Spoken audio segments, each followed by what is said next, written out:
Had an interesting discussion with my partner Emily this morning about the stuff that we fill our lives with, junk, like the consumer stuff. That's what I'm specifically what I'm talking about. Specifically, it's consumer stuff. It's the clothes. It's the games. It's the little furniture and all the organization stuff and all of the things that we accrue over the course of our lives. And she's going through this whole organizational phase. Like she really wants to organize her life, get it together, and our lives, I guess, as a group. And she was watching this video of this lady who told her that we were all doing it wrong, that she had downsized like 95% of her house. She just got rid of 95% of her stuff. And instead of, organizing, she just got rid of everything. And she's like, and that's the secret to life, is just to live it as narrowly as you can. And Emily says, that sounds crazy to me. Losing 95% of your stuff, just getting rid of 95% of your stuff. I was like, yeah, what do you look at? She said, what do you think? And I said, well, when I look around at all this stuff, I don't know. I think to myself, what is a waste of time? Is this a waste? Is this a waste? What are we doing with all this stuff? What is this? What is this? Did we waste our time with that? And the answer to that is, it was something that I said. I said, I think part of wisdom is not having any idea what is a waste of time. Let's ruminate on that.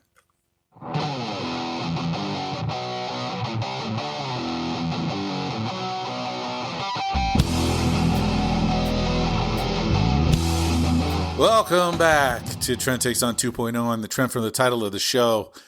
Wisdom is a funny thing. I try to share my life experiences and the takes that I have on them. That's what this is. This is me trying to apply wisdom and for prior knowledge and prior experience to the things that go on a day-to-day basis. And, I think maybe I was thinking about becoming an AI controlled source of, what is your dream job? I guess, I don't know, Oracle, maybe. I don't know. That not the company, like a person who you go to for wisdom and advice. I haven't seen everything. I haven't done everything. I don't know specifically what's important and what's not. I can tell you that part of life is realizing that you're not supposed to know. That's what that little spiel was at the beginning. Was me trying to explain something that I felt for a long time, and that's that I don't know what's truly important sometimes. Sometimes it's pretty obvious. I mean, there are things that affect you in the short term, and there are things that affect you in the very long term. And the very long term stuff, that's super important. That's super duper important stuff. That is not a waste of time. Trying to overthrow a fascist regime is not. It's not a waste of time. That's a good use of your time. But, whether or not we play Uno this weekend, that's not necessarily a waste of time. It might be, but it might not be. It might be the way you clear your head. Everything from video games to reading books to watching TV. Maybe you just, we can't be fully engaged all the time. If you listen to No Plan, No Problem, which we recorded last week, and I said, it's one of the things that I say all the time. It's life is what happens between all the major moments, all the milestones. We remember the milestones. We remember the births and the marriages and the divorces and the graduations and the new jobs and things like that. We remember all that shit. But life is what happens in between them. And I think in a way that's So it's so much more important to focus on that time than the milestones, because that's how you, to quote Henry David Thoreau, you live deeply and suck the marrow out of life. It's a weird statement these days, but Henry David Thoreau was, I played him in a stage show when I was in high school. And just like everything else I did at the time, acting wise, I really went full Stanislavski on it, not knowing what that meant. But I read Walden. I read a whole bunch of stuff around the man and what he went through in his life. Really got to know the character, because this is a real person. And Henry David Thoreau was a minimalist. He was attempting to understand life's complexities by stripping it down as much as he could and trying to appreciate, the beauty of acceptance and understanding. So there's a lesson in there, that really, I still try to do it. I'm trying to do it. I'm trying to get better at this as I go along here.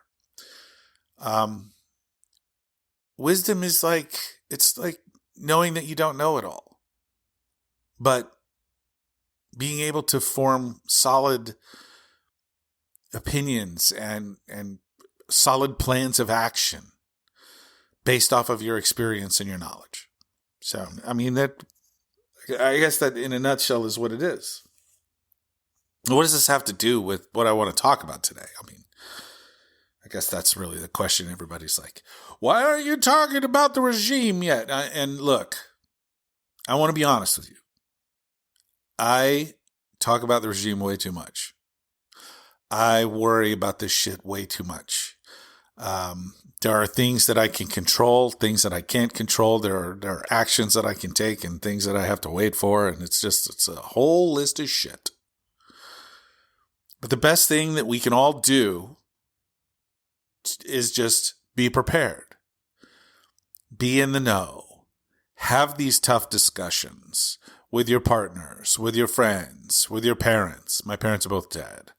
My in-laws who don't want to have this discussion with me because I'm not their kid. Of course, they also don't want to have the discussion with their kids.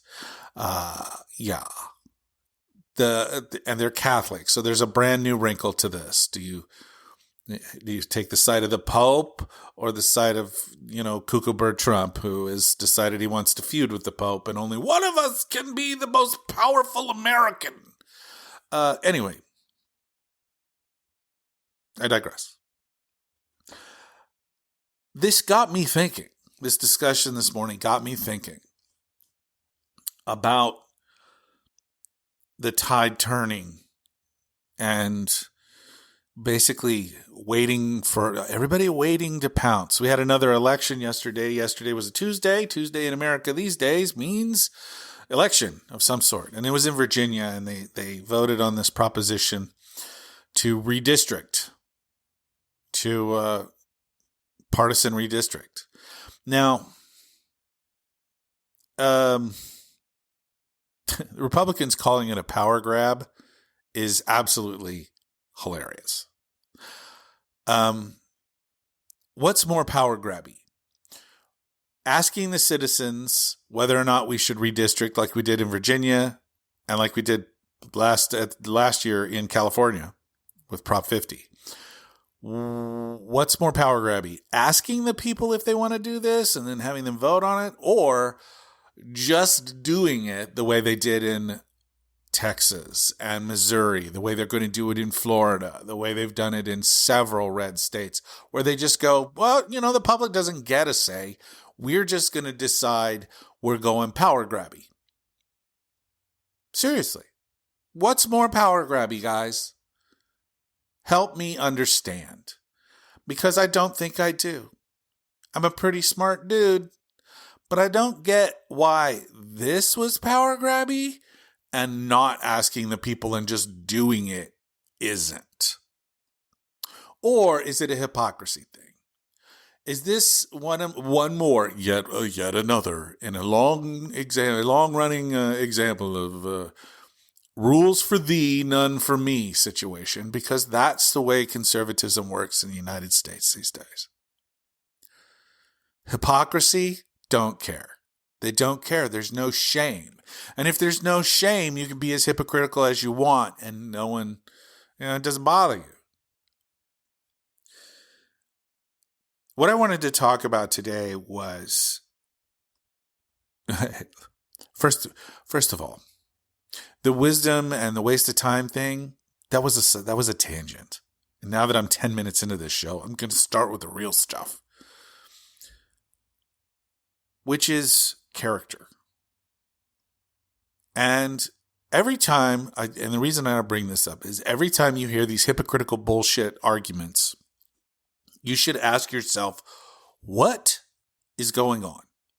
It's everything from the way, like Sean Hannity has decided he's no longer a Catholic and that he's siding with Donald Trump because of the Pope versus Donald Trump, which is hilariously not the Pope versus Donald Trump. The Pope came out and said, war is bad, peace is good. We shouldn't be hurting each other. We should be loving each other. Those are the teachings of Jesus. Now, that's a fact. That is what the Catholic Church has always said. But Donald Trump took it personally. And so he attacks the Pope personally. And so the Pope responded with, hey, there are tyrants in this world that are running it right now. And they are not living in the way of Jesus and his teachings. Again, not mentioning Donald Trump by name, but pointing out his actions. Well, of course, Donald Trump took this personally and keeps attacking the Pope. And he's basically saying, just like he does with everything else, you're either with me or you're against me. And if you're with me, you're against the Catholic Church. Are we serious here? Are we serious? Mad kings have been picking fights with the Catholic Church for hundreds of years. This isn't new. This is old. But it's a character flaw. Just like every one of these people with their hypocrisy and their cowardice. It's all character flaws. We don't respect character enough anymore. It used to be one of the most important things in American politics, that we felt like we could believe them. We felt like we could believe you when you said something, you stood by your word. Think about Donald Trump for just a second and every deal he makes. Every deal is designed to make Donald Trump look good or something he could put his name on. And if it's not his, then it's not real. And so here he goes. He gets into office. This happened back in 2017. He got into office and he threw out. He backed out of the JCPOA, which was the joint group that was keeping Iran from having nuclear weapons.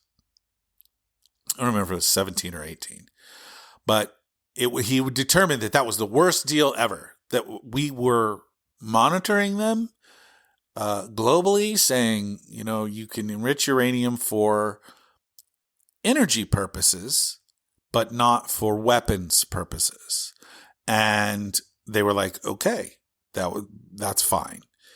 And so they were in that agreement. And then we backed out of it because it didn't have Trump's name on it.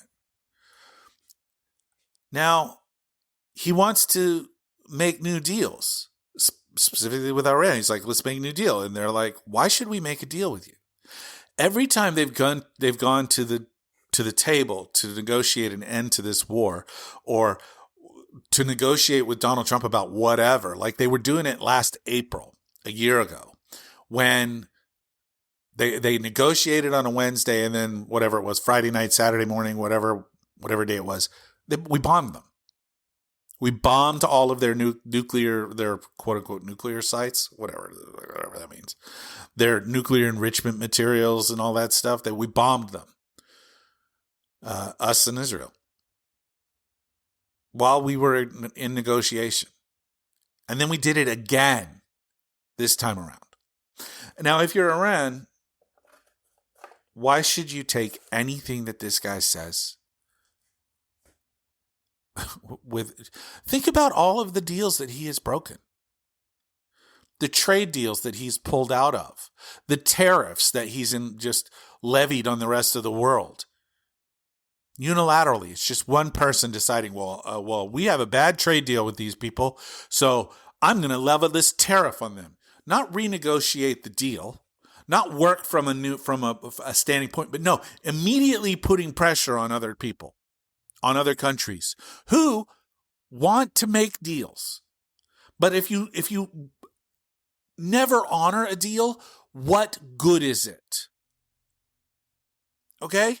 What good is a deal with Donald Trump? Think about it. It's not. It's worthless.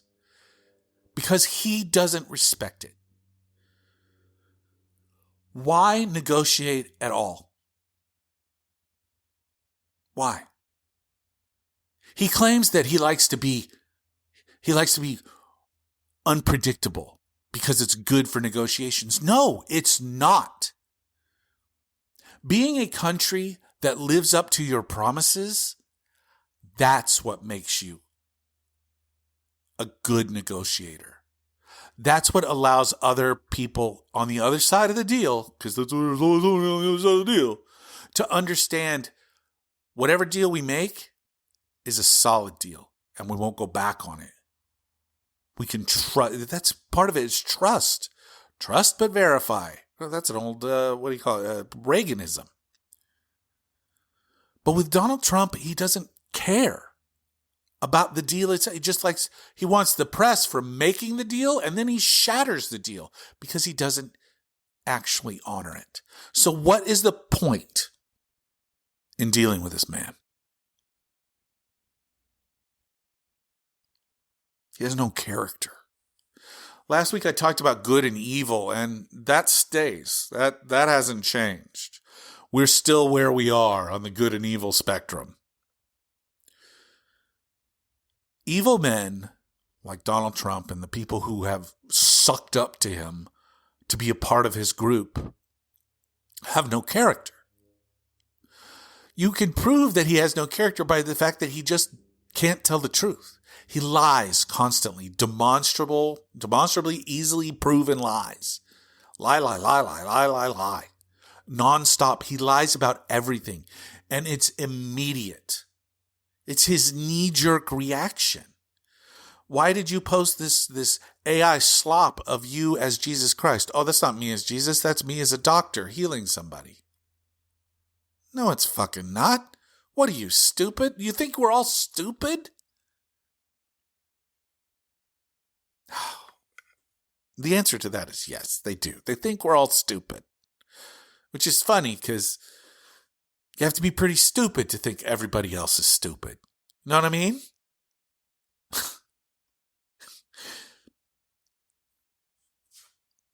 I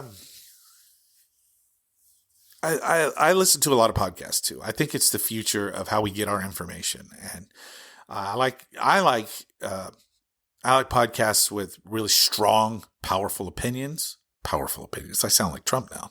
Don't use powerful as a way to. Really strong opinions, well thought out, well articulated opinions. Opinions that I may or may not agree with sometimes. But if you can talk to me about them, man, I can come around to that. Sometimes they make me really angry.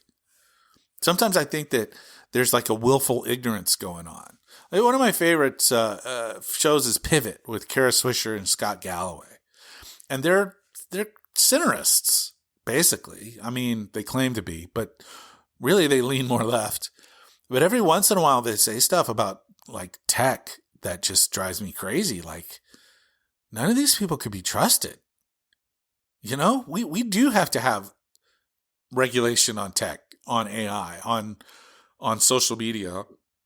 Ooh, excuse me. On all kinds of tech that we let run amok right now. We desperately need people who understand it enough to regulate it in charge. And we just don't do that. I'm behind the scenes. I'm using George's mic today and his mic stand, and it's all wackadoo. I can't get the damn thing to stay still. I feel like a crooner. I'm going to hold this mic in my hand. Oh, hey, you. Anyway, I search out podcasts for information as well, and I like to listen to the people who have become experts on these things. Experts on AI, for example. I listened to one with Ben McKenzie, who's an actor who has dedicated his life, as of a few years ago, into understanding crypto and the grift behind it and how shady and awful it is. And he has a new, I guess, documentary coming out called "They're All Lying to You for Money." I think that's the name of it.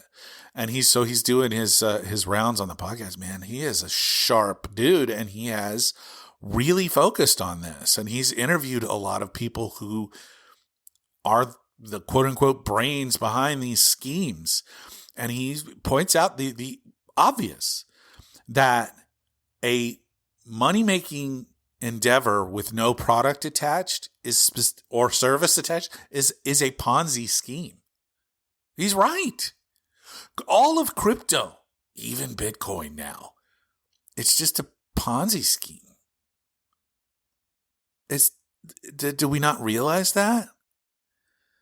And I know that there are young men out there that think, oh, well, I'm getting rich off of it. That's all that matters. No, you're not. You may have money on paper, but until you actually have it in your hands, the ability to buy stuff. For his documentary, they went to El Salvador, which has adopted Bitcoin as one of its currencies, accepted currencies in El Salvador, Bitcoin. And they did it to attract tech oligarchs to come down there and have second homes in El Salvador. Super nice. And we'll accept Bitcoin everywhere. And the cool part was Ben and his crew go around and they tried to buy things with Bitcoin, and they found that they couldn't do it. Street vendors, people, shopping marts and markets, that they wouldn't accept Bitcoin. So is it really a currency? Is it really worth anything? Currency has to be agreed upon by everyone involved. That's how currency works. That's what currency is. And cryptocurrency isn't real. It's not backed by anything. It's backed by a computer program that you don't understand that actually doesn't have many uses. Why? Why? Why are we suckered into this? Because we want it to be real. They're preying on your belief.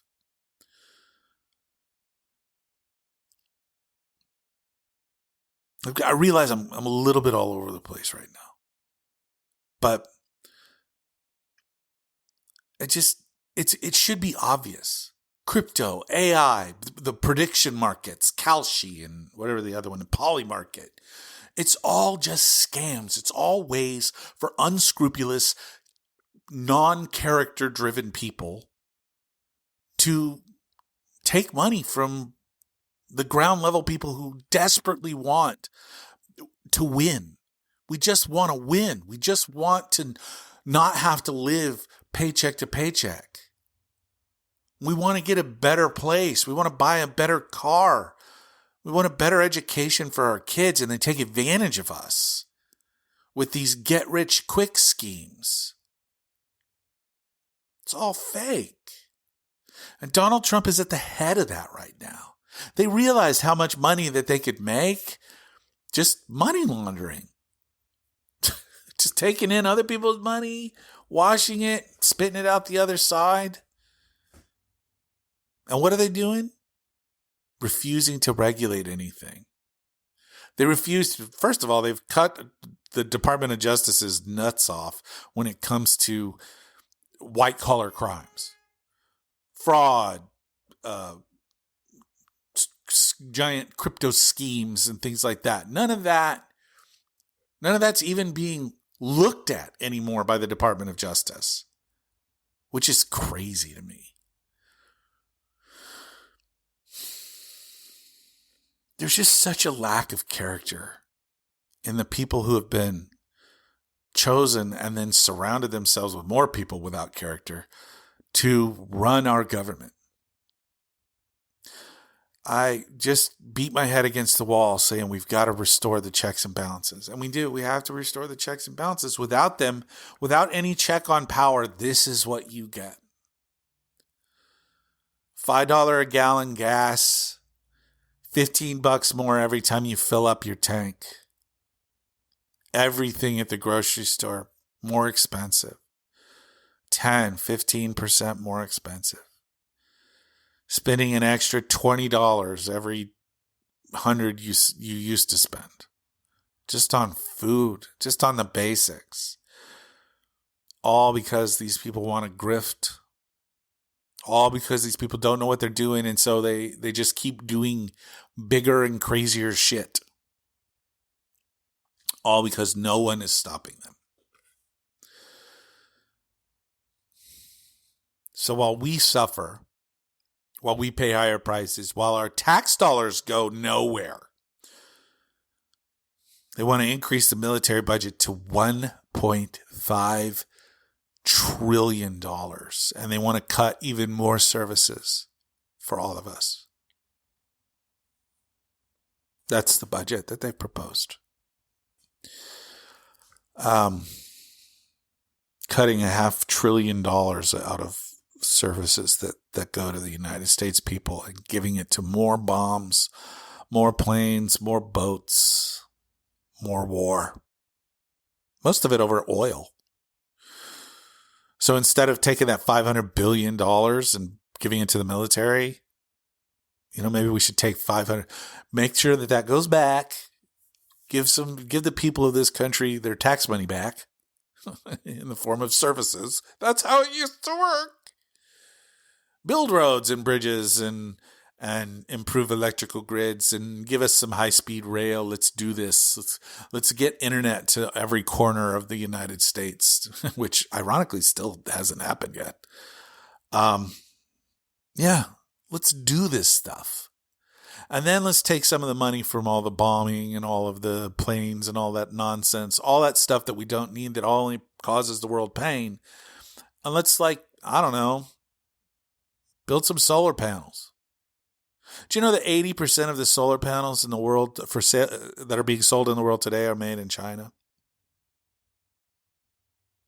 Because the Republican Party and conservatives are so fucking short-sighted and so tied to the fossil fuel industry, and there's some Democrats in there too, for the record, that they have tried to cut clean energy out of our country, out of our future.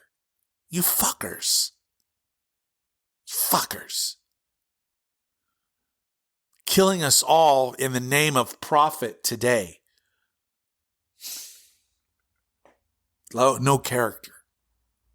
No character at all. So I beg of you, kind listeners, good people, vote for, find, support people of character. People who hide from others, like refuse to do town halls and stuff, congressmen who haven't held a town hall in 10 years since they were elected, that's not character. That person needs to be replaced. They no longer have your best interests at heart. In fact, they don't care about you. You are a means to an end. Find the people that do care about you. Find the people that have had struggles like yours. Be wise. Think.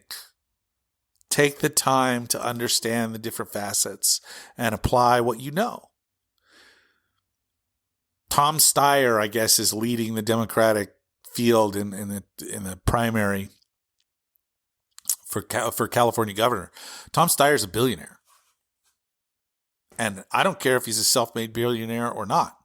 If you're a billionaire, you don't know what it's like to be me anymore. You don't know.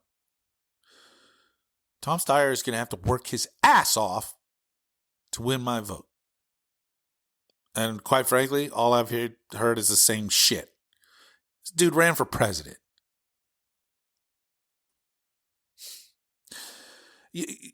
You got $1 billion. Why not? Why not start some real media up? Why not reinvigorate what this country needs more than anything else, which is good information? There is no more precious thing. Well, that's not true. The most precious thing of all is time. But the second most precious thing that we have is knowledge. The truth.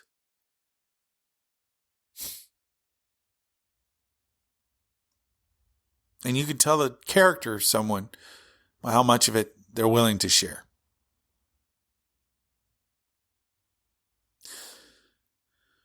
I am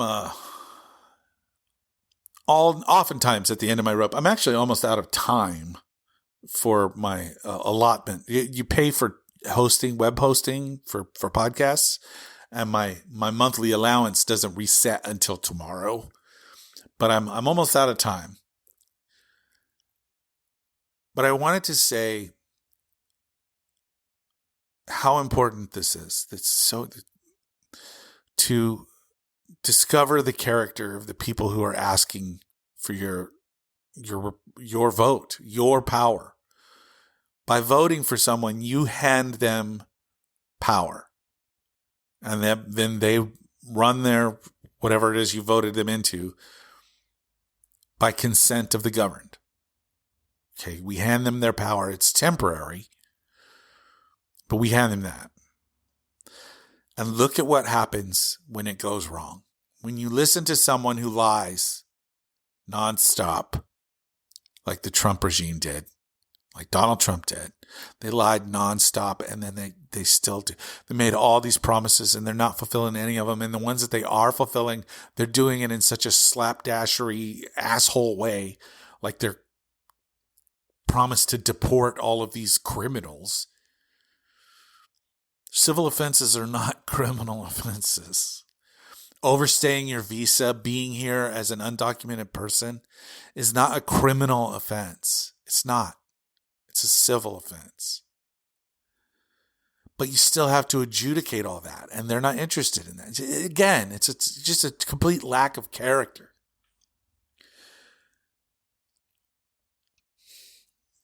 You're all smart. Every human, every individual is intelligent. There are degrees of it, but you are intelligent. You know better. We all feel it. You can sense it. I know that all of you who listen to this show have impeccable taste because you still listen to this show. Bless you. I appreciate you. You keep me kicking ass. And sometimes it's really frustrating to see people throw away that power, to see people buy into nonsense, to buy into lies. Anybody who tells you that they're going to lower prices on day one in a capitalist system is lying to you, because that is not a power that he ever had. It's not a power Joe Biden ever had. And it's why when inflation was out of control because supply chain shocks from the fucking Russian invasion of Ukraine that everybody seems to forget about, and the repercussions from having supply chains broken for 2 years during COVID took so long to restart and reroute, put the twine back on the spool, if you will. And inflation was high. There was nothing Joe Biden could do. You don't want presidents fixing prices. That's not capitalism anymore. And an unscrupulous president like, I don't know, Donald Trump will use that power for evil. It's plain as the noses on our faces. Just saying. I'm going to check out for the rest of the day. I've got another No Plan, No Problem scheduled with George over the next couple of days. I don't remember exactly when we put it in the calendar, but we penciled something in. So check us out. No Plan, No Problem, available wherever you get this one, unless you listen to this on YouTube. I still haven't done that part for George and I yet. I have to set up another email account, and I don't really want to. I feel like I have enough. As for this show, I should be back soon. Although, I'm resetting the clock tomorrow, so I have the ability to come back later this week. I don't know if I will. Maybe I will if something crazy happens. I have a feeling something crazy is about to happen, so I'm probably going to be back. But I appreciate you all so much, and thank you for being with me on this journey. It really does mean a lot. Please, please, please, stay strong, stay safe, stay frosty, stay in the know. Those are really important things in these scary moments as we cruise toward the one chance we have to wrestle power back from this mad king. So, I'm ready. I hope you are too. We're going to be doing some phone banking. We're going to be doing some postcard writing. I'm looking forward to that part. And actually doing some stuff. That'll be awesome, right? Until next time, be good humans, okay? It's the least we can do, and we owe each other that. Till then, love you.